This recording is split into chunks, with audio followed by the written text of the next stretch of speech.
do that. Okay, so Asian clam in Lake George. For those of you who don't know me, again, as Hillary said, I'm Emily. I'm the Director of Education up here in Lake George, and I'm just one member of the task force working on this group, or working on this project about Asian clam. Again, I work for the Lake George Association, and we are a nonprofit membership organization up here in Lake George that does a number of different things. Invasive species work both in the lake and around the lake being just one of them. And we have 4 aquatic invasives that we have in Lake George that we know of. The first being milfoil, which was found, that's the oldest one we have from, I believe, 1985. So it's been here for a while, and we have a long-term management program managed by the Lake George Park Commission with divers that are pulling milfoil every summer.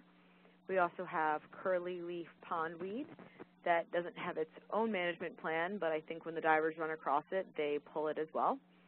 And zebra mussels, which have been found in Lake George in over 9 locations to date, but because of our low calcium levels, we are not overrun with them. They just stay at the boat launches on the concrete bits, and we hand harvest them with scuba divers and keep track. And so far, we don't really, you shouldn't see a zebra mussel in Lake George. And then our newest invader that I'm here, or on the phone, I guess, to talk about today, the Asian clam, Corbicula fluminea. So there have been some great media coverage up here, and one was all about, it wasn't a big deal because all the restaurants were just going to use it on their menu, and they actually interviewed a bunch of restaurant owners saying that they'd be more than happy to try out Asian clam on the menu. But the idea is that we are not going to get to that. We have learned a lot from Lake Tahoe out on the western U.S. They found a few Asian clams, didn't think much of it, didn't do anything. And then not too many years later, they started having real problems. Over 200 acres now of that lake is just covered in Asian clam beds, and they're having real algal problems above those beds because of all the nutrients being released by the clams. As you can see in the photos here, they're nice, clear bays. I should say, for those of you not familiar with Lake Tahoe, it is an oligotrophic lake, similar to Lake George, so known for very clear water, and not known for that green water that you can see in that photo. That's one of the scientists that we've been talking to, Marion Whitman, down on the bottom there, doing some Asian clam work with that algae in front of her. So really quickly, here are some of the points I'm just going to go through about the Asian clams. And that photo is a bunch of the Asian clams out of our lake. They are pretty. I guess I will say that's why some people do enjoy them. So it is small, less than 2 inches. In general, you can see on that photo there how they're about dime-sized. They do vary, obviously, depending on their age. There are 2 color variations, a really dark one and a lighter one, and you can see that in that photo on the top right. And we find them together. So it's not that you have one or the other. You could have both, possibly. So don't be fooled by color. One of the things you want to look for are those distinctive ridges, and you can actually feel that if you scrape it with your fingernail or your thumbnail. And then also, if you're really trying to ID these things, there is that more specific, there's some teeth on the inside. I just noticed there was a fabulous photo of that on the OWASCO website, of that real diagnostic feature that you would use if you were actually trying to, make a definitive ID of, of this being found in a water body. But you might also want to call in a mollusk expert as well to do that for you. This is just a photo of something down at our site. I just reached in, and this is what I got in one, grab out of the sand. So we have the Asian clams mixed in with some small snails and our native mussels as well. Although the good news is we don't have much overlap in terms of native mussels being where the Asian clams are. But you can see how much smaller they are. Our native mussels are very large and very slow growing, so it's very stressful to have all these Asian clams come in, grow quickly and really take over. They can be found in densities of up to 6,000 to 8,000 clams per square meter. We've documented up to 6,000 clams per square meter in a few small areas here in Lake George, in kind of what we're calling the hot spots, I guess, of our infestation. They can withstand freezing temperatures, as we have definitely found out, but they don't reproduce when it's cold. And so that's been a big thing with our spring effort, is that we've been trying to get them covered before the water reaches 59 degrees this spring, before they start to reproduce. And we think we have been successful. We're still in the mid-50s, so we're still below 59. And as I will get to in a few minutes, we think we have them all covered. A little bit more just about how much they can spread. Again, they're hermaphroditic. And a single clam can release thousands, or, it can, in good conditions, release thousands per season. And actually, the young can mature to reproduce by the fall. So you can actually have 2 reproductive cycles in a lake every season. So we're really talking about a lot of reproduction. They don't tend to live very long, though, which I think is similar to zebra mussels. They just kind of grow quickly for a few years, and then they're gone. But because they're reproducing so quickly, they're just constantly replacing themselves. And they don't seem to be limited. They'll just, pile up live clams on old dead shells. They don't seem to mind that. Okay, so in Lake George, for those of you not familiar, they were found on the very southern end. There's a little red dot on that map for you, which is Lake George Village. There's a little public village beach called Lake Avenue Beach, and that is where they were found. It is a beach, just like a small kind of waiting area where you could walk down a canoe or kayak maybe if you wanted. So it is a boat access, a car top access, I guess you would call it. And we have the Darren Freshwater Institute located here on Lake George up in Bolton Landing. And so it was actually someone from there, Jeremy Farrell, who does research up there, was down on his weekend, I believe, with his children just hanging out at the beach and ran across these clams and recognized right away that they are not something that should be in Lake George. So they did some quick initial surveys. We were thinking maybe 2 to 3 acres and, 600 clams per square meter. And that was the real initial stuff. But then obviously as we did more surveys, those numbers changed. So right now we're looking at a primary infestation area of around 5 acres. And then we have these secondary areas. So the primary areas on the map in green, and the secondary areas are the white areas. And what that means is that we had a hit with a grab that brought up sediment, and we found a clam in it, but that's it. And then the rest of that shape is computer generated. So this was from last fall. So what we still needed to do this spring was have the scientists go out and actually swim in those areas and scuba more and do sediment cores and really confirm just what we had in those areas, and if we needed to map them and deal with them, or if maybe it was just an odd hit. And then again, the densities increased as well as we investigated further. So this is just another representation. This is one of our largest issues, is that this infestation is in our area of all of our hotels here in Lake George Village. So you can see on the far, the left side would be the south side. That's the Northway going in the background. So left would be south and right would be north. And so on the very left side, you can see that's our Shepherd Park Beach, our public beach here in Lake George. And then this is this big strip of all of these resorts, lakeside resorts. And so this is where we are trying to do the work. Okay, so why are we concerned? A number of reasons.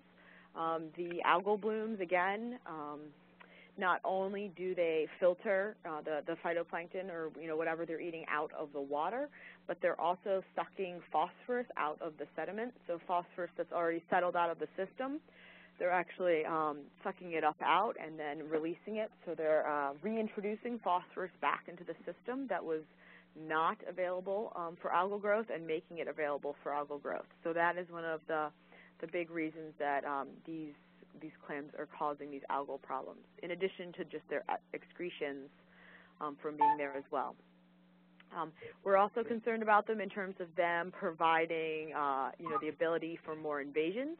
zebra mussels could attach to them, and there would also be a localized supply of calcium. So this is of concern for us because we have calcium levels low that limit zebra mussels. Of course, this might be different for other lakes and other situations. While they do not attach to pipes like zebra mussels do, they still die and their shells piled up and get washed into pipes and things, so they can still clog pipes and cover sandy beaches in a similar manner to zebra mussels. And then, of course, a number of food web impacts that are obviously kind of hard to figure out, but if they're filtering and, taking plankton out of the food web, that's probably going to affect things. And competition with our native mollusks. Again, Lake George has a really good diversity of native mollusks, which are very slow growing and live for decades. And so it's very stressful for them to be competing with these fast-growing clams. Okay, so they first arrived on the west coast of the United States in the 1930s, so probably brought over by immigrants is how Asian clams got here, we think. And they have since spread to over 40 states. So it's, if everyone has them, what's the big deal? Well, I guess we didn't think they were going to be able to survive this far north. We thought it was going to be too cold. So we were mistaken. The nearest sightings were, you can see on this map, it's a little yellow dot right above the word Saratoga Springs, if you can see that. That is in the Champlain Canal near Fort Edward, near Lock 8, and there were a few found there in 2008. And then there's also some actually north of us in the St. Lawrence, but from what I understand, those are in a thermal discharge from a nuclear power plant. So again, there's a reason that they can survive there because of the warmer temperatures being there. So with this in mind, we did kind of go back to our site and think about it and look around and see if we could find any thermal discharge, any reason why they might be able to survive. But at this point, we didn't find anything like that. Just, seems that they're surviving, so they might be able to survive, all around the lake if we let them spread. How they possibly specifically got to Lake George, we don't know. Based on the size distributions and densities, we believe they were introduced at that site where we found them, that Lake Avenue site, and have spread from there. And so most likely it was they were in a bait bucket, or the juveniles were, and the person didn't know it, or in the boat in a water still, maybe in the bilge, or dumped by someone, maybe cleaning out an aquarium. If you see on the very bottom of that info, this is off of an aquarium website I found online, and I love the fact that they are apparently very peaceful clams, so they're great for your aquarium. So I guess they're still being sold in the aquarium trade for aquariums. So maybe someone got tired of their aquarium, and that is how we got them. I don't think we'll ever know, but we're still going to move forward with getting rid of them. And this timeline kind of shows that we found the clams, and we really have tried to have a rapid response effort on this. So we formed a task force, very quickly after the initial finding of the clams in August, and started doing additional survey work to figure out just what we were dealing with. We invited the scientists from Lake Tahoe here to visit with us and share their knowledge and their experiences working with clam, the Asian clams. And we devised a pilot study to learn about trying to kill them here in Lake George that we completed last fall, and then we used that study to inform our efforts for this spring. So again, there are a number of groups involved in this effort around Lake George. The Darren Freshwater Institute really is heading up the science. We're very lucky to have them here. We have the Lake George Park Commission, my organization, the Lake George Association, the Fund for Lake George, the Lake Champlain Basin Program has been very involved, as well as APIP, the Adirondack Park Agency, DEC, and a number of others. And so we have all been working to do more surveys and find out just what we have. This map shows, again, the initial site in Lake George, and so we went out and we did additional transects with divers actually in the water, and then also grab samples in about a 10-mile section of the lake, kind of closing back in on where we knew they were to find out if they were in a larger area. And luckily they were not. They were still in that section that I've shown before, which is just south of the English Brook Delta, and then just north of Shepherd's Park. So far they're still in this area, and it's a typical shallow, sandy substrate that they are being found in. This is some just very preliminary data that I've been provided. So this one shows the number of cores, the number of Asian clams per core. So essentially what you're looking at is the big dark blue means no clams, the red is the hot spots, and those are computer-generated shapes, and then the actual red dots are the actual core samples with the yes. But then the red are the hot spots, and then obviously as the colors cool, it's less dense.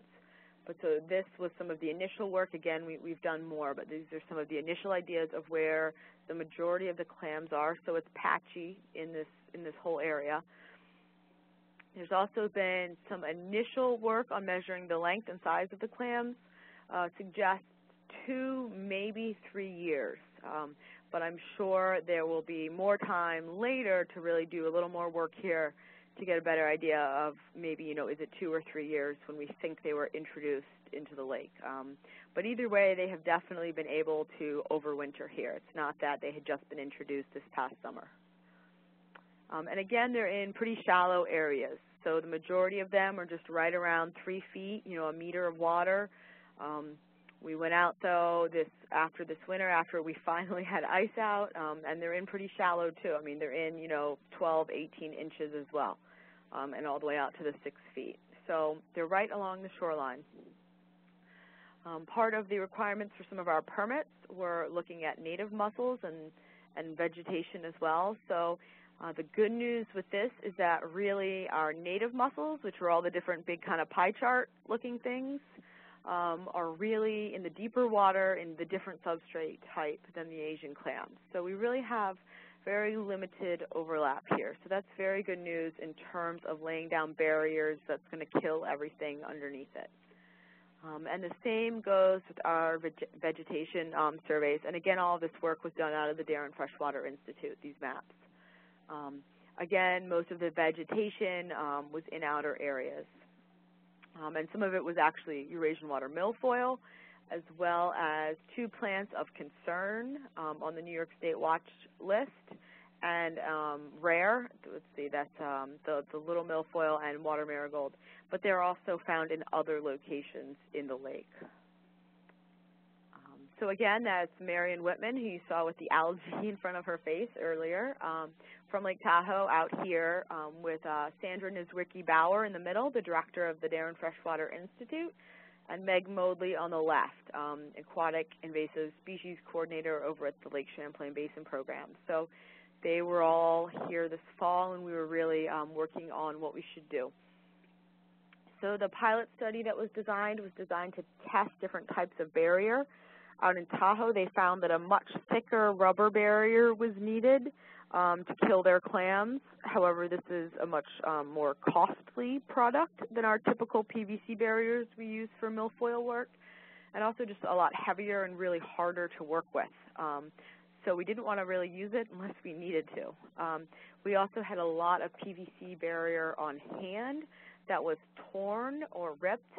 For those of you familiar with milfoil work, you need to be able to let the gas come out, so actually you're on purpose putting holes in your barrier. In this case, we're not shading out, with those barriers you're just shading out or keeping the sunlight away from these plants. In the case of the clam work, we actually need to smother them, so we actually need to get sealed around all the edges and cut off all of the oxygen so we get down to 0.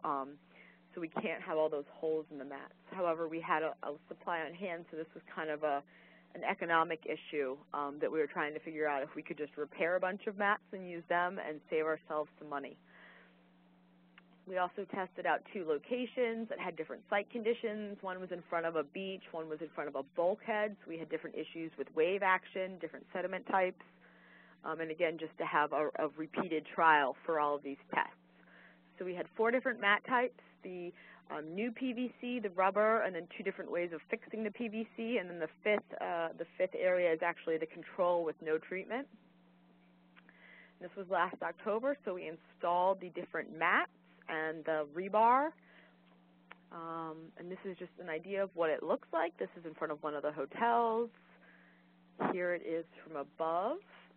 You can see on that left photo, there's 3 strips of each one, an A, a B, and a C. And I'll get into why we have 3 of each type. But that was because we were looking underneath at 15 days on A, and then we could do 30 days on B, and then 45 on C for each type of mat. So every 5 days during the study, we collected samples from underneath the port. So there were ports installed in each mat, so you could get water from underneath them to test for dissolved oxygen and ammonia levels. And so if you do the math of the number of mat types we had and, you know, the 2 locations, it comes up to 72 samples every 5 days, which is a lot, let me tell you. So we had teams of 6 to 8 people volunteering. We had amazing volunteer support actually from Vermont DEC coming over as well as part of the Basin program to support our efforts. And so we did those samples, and this just shows you what that looks like.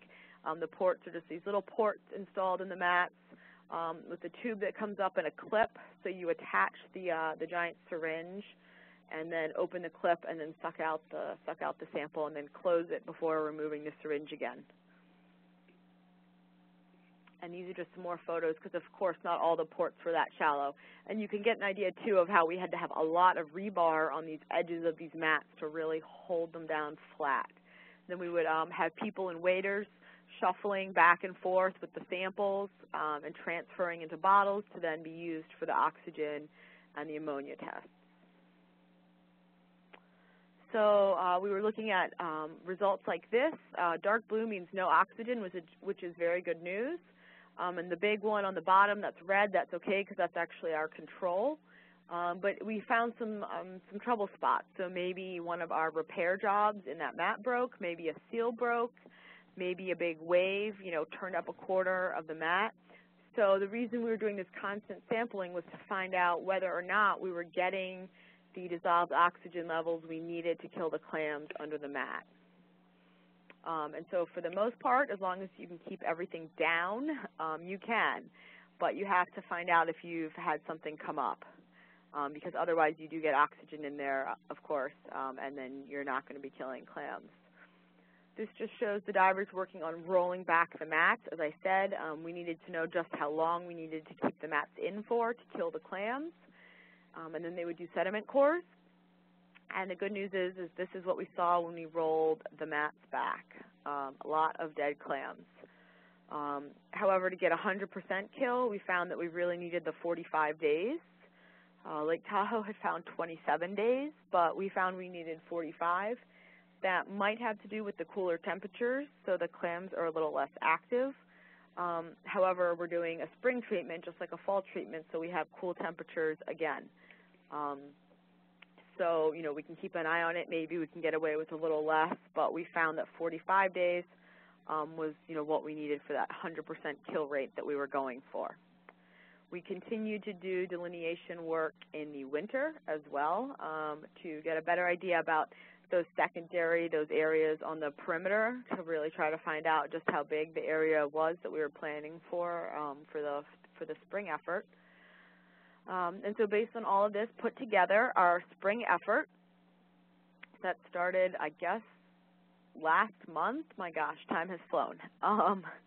And so we decided that we would actually use suction harvesting along the shorelines and the dock areas where it was going to be very tricky to mat, and then mat the big areas. So we had all these different maps showing, you know, the areas that would be suction harvested and figuring out the cubic yards. We were only going to take off the top 6 inches because we have found that the clams don't seem to go any deeper than 3 inches into the sediment. They're very small. They need to be near the surface in order to breathe.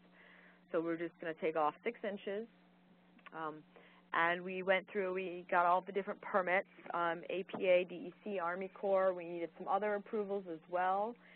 The Fund for Lake George acted as the official permit recipient, and the Park Commission is our lead agency under seeker.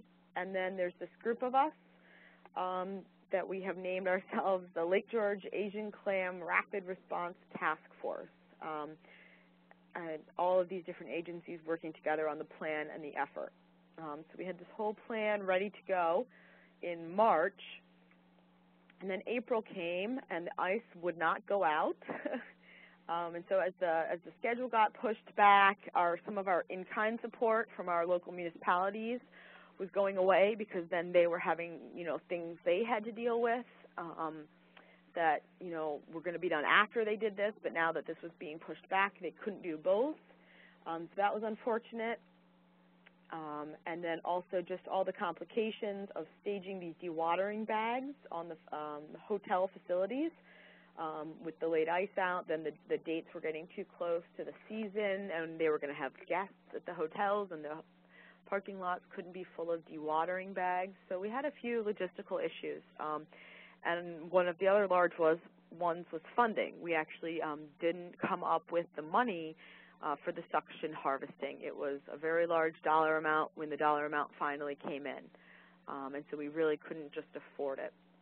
So we had to adjust, think on our feet, and we've renamed it Contain and Eradicate instead of just Eradicate.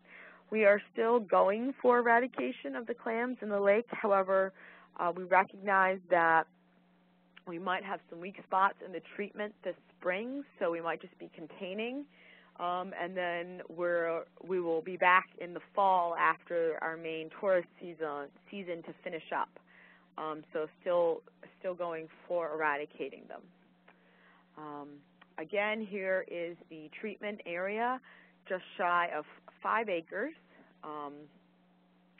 The primary area, I should say, the whole area is bigger than that, and so we were able to afford mat that would cover just over 6 acres, and that's actually about 915 mats.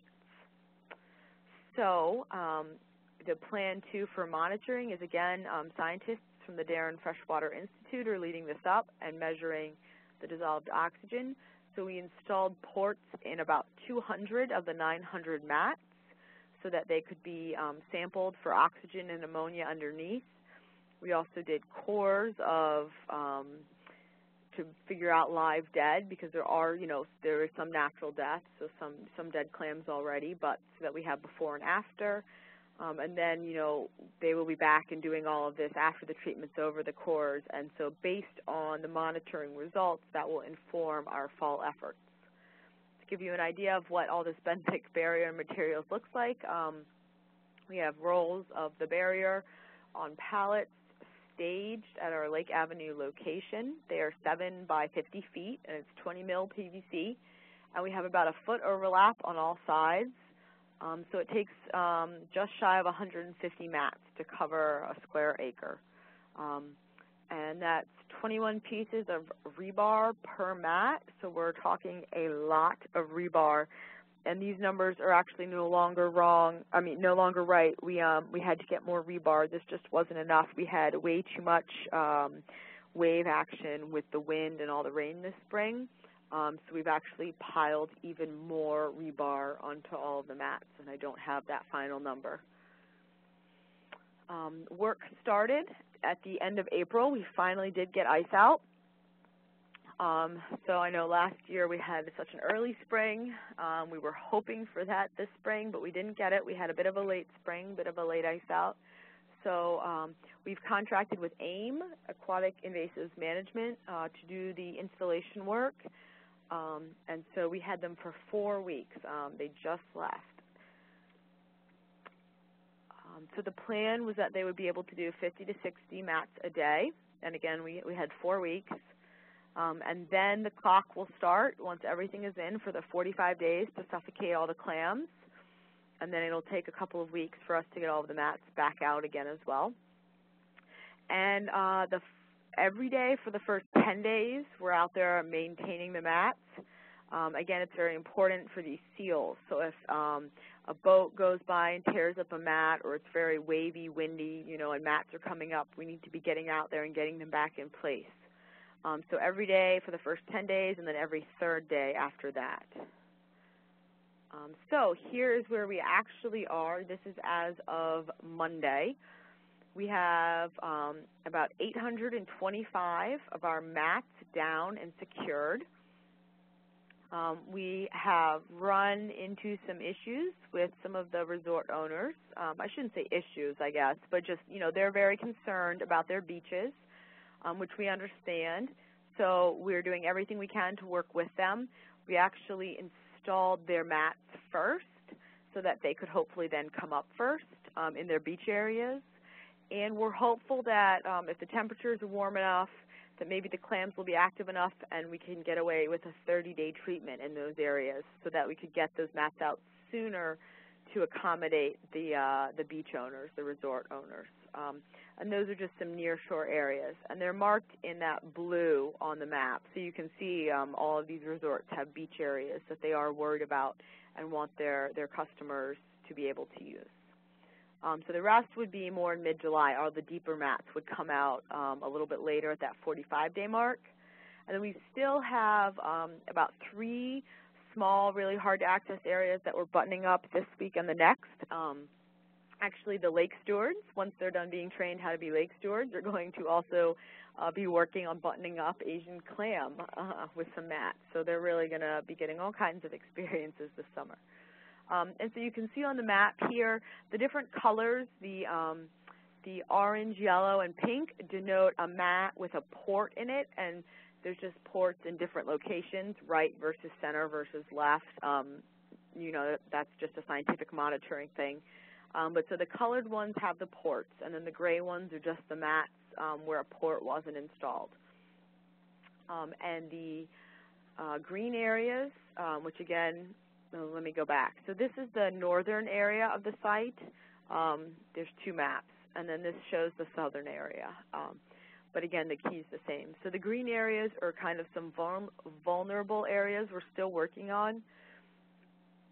We have some real rocky shorelines in areas, some water that's so shallow that the wave action just constantly pulls anything up we put down, some boat docks, wharfs that are overhanging that make it really hard to get in underneath.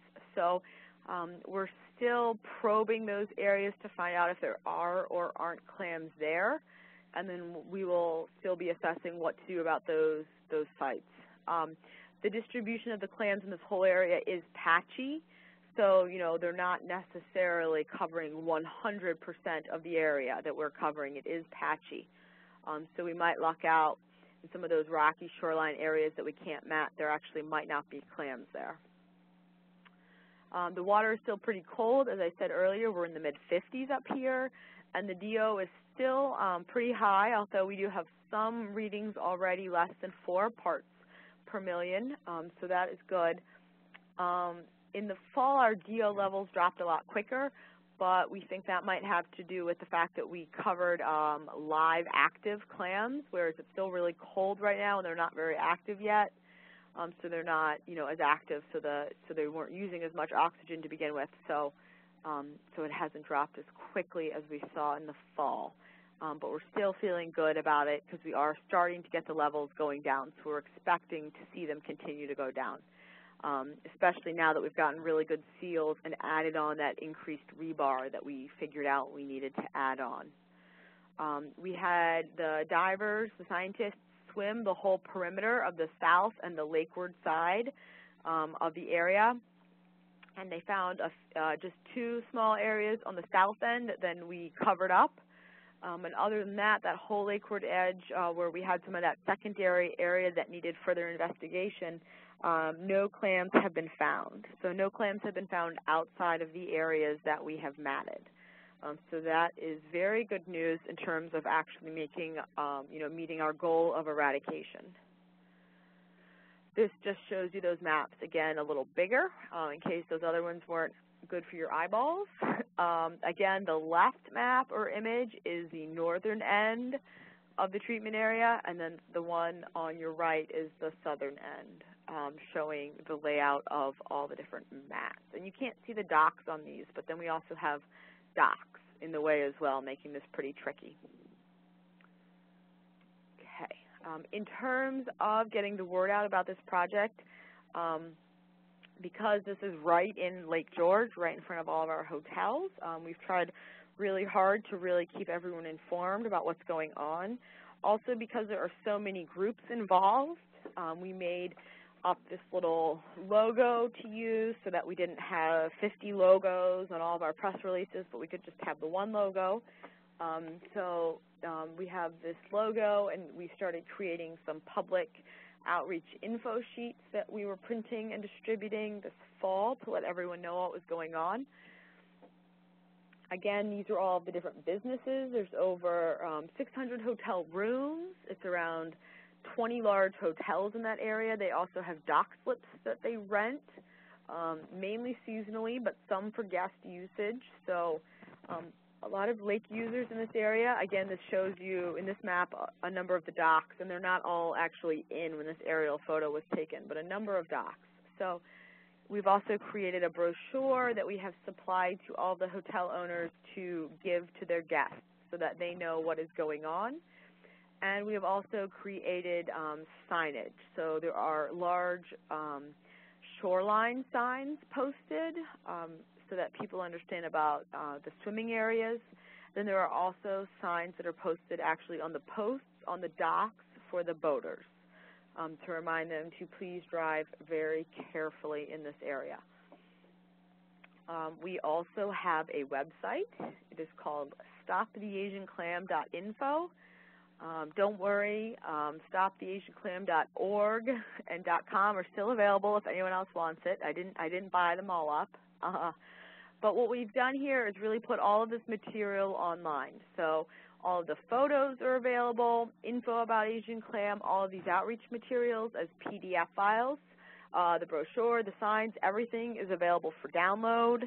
The eradication plan, so we're really just trying to make it really easy for people to access the materials. And then we're using this, it's actually set up as a blog, so we're using this to update the business owners and the people in the Lake George community about the project. So every few days, I try to keep it as current as I can with different updates about where we are with the project. So this is a great place to go to be up to date on it.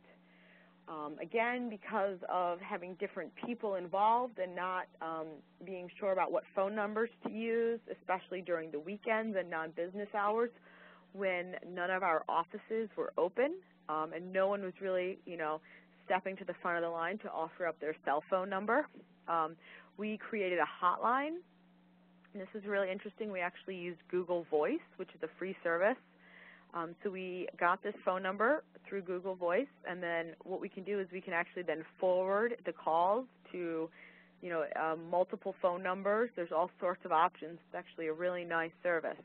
So then we can just use this phone number, but then we can have those calls behind the scenes, directed. You might call that phone number, but actually it might ring on, say, my cell phone or someone else's cell phone, so that we can get messages if something happens on a weekend or a night with a boater tearing up a mat or something and we're not at our office for the phone call. And then again, along the same lines, on the website we have an email so that people can contact us. And you can even sign up, as you see on the right-hand side there, to the blog. So every time we do an update, you would receive an email with the project update. And in the media area, or I guess maybe in the photo area on the website, besides photos, we even actually have some YouTube videos linked that show the researchers doing some of the sampling work underwater. So you can actually see what it looks like when they're sampling and doing sediment cores and things like that. We have all those videos linked as well. Just a few more things in terms of then the formal media. Again, with this large group, we have been sending things out, really having this kind of unified voice or front to work together. Well, we are working together, so to let everyone know about that. So we do news releases as the task force. We did a full page, the full back part of the Lake George Mirror recently, our local paper. Took out this full back page ad. Our local paper has been very helpful with getting the word out about this. So that everyone in the area could have this update about what's going on with the project.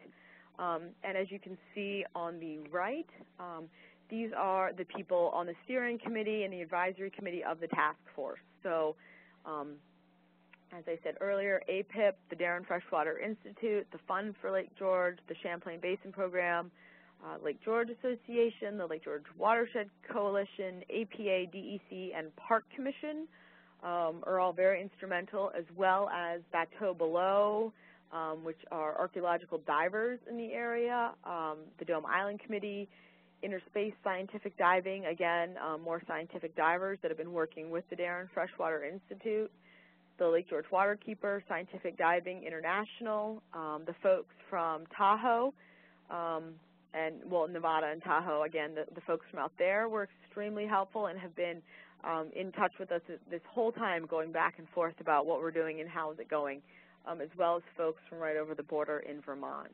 So a lot of people have really come together in order to make this happen. Speaking of making it happen, funding was one of our limitations with the project this spring. We do have funding from a lot of sources, which is good, but unfortunately we do still need more. So I've got listed here the different funding sources. I don't have the dollars on the screen, but the Basin Program, through their grant program, supported a lot of different, actually 3 different grants to support this project, so that was amazing.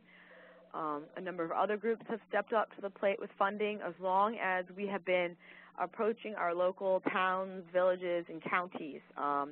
And a number of them have stepped up with some funding as well as in-kind services to help us with the project. So currently, we have identified $378,000 that we are working with this spring, but that does not include funding for any sort of contingency if something happens and we need more money, and then also our fall treatment. So just to kind of wrap things up, hopefully I haven't put you to sleep, but I thought this was interesting. I was going through some files and I found this photo of work being done on the lake in the mid-'80s when we first got milfoil, and I just thought it was an uncanny resemblance to some current photos we have now. So, there just always seems to be the next invader. So it's really all about this invasion curve that I'm sure many of you see and also probably use in your own presentations. But, really staying to the left, never getting onto this curve. But when we do, hopefully getting it at the bottom. So we are still hopeful that we are still at the bottom of the curve in this eradication feasible area. I don't think we're in eradication simple, for sure. We're a little further up the curve than that, but we do really think that eradication is feasible. And so we are just, putting everything we have at the problem now and hoping to be able to stop this. So again, the spread prevention message is the same for no matter what the species is, about checking and not, moving anything around from lake to lake. But, specific to Asian clam, again, not using them as bait or in aquariums or then dumping that aquarium.